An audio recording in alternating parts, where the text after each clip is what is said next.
প্রশ্ন ১, ভারতের supreme court কবে প্রতিষ্ঠিত হয়? ক ১৯৪৭ সালে, খ ১৯৫০ সালে, গ ১৯৫২ সালে, ঘ ১৯৪৯ সালে। সঠিক উত্তর খ ১৯৫০ সালে। পরের প্রশ্ন ২, ভারতের সুপ্রিম কোর্টের প্রথম প্রধান বিচারপতি চিফ জাস্টিস কে ছিলেন?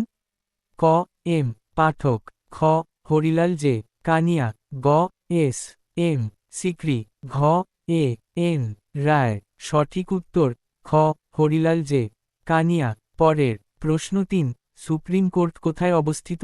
ক মুম্বাই, খ কলকাতা, গ নয়াদিল্লি, ঘ চেন্নাই। সঠিক উত্তর গ নয়াদিল্লি।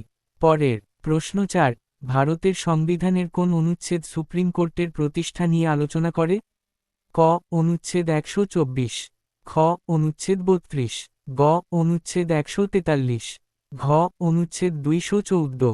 সঠিক উত্তর ক অনুচ্ছেদ ১২৪।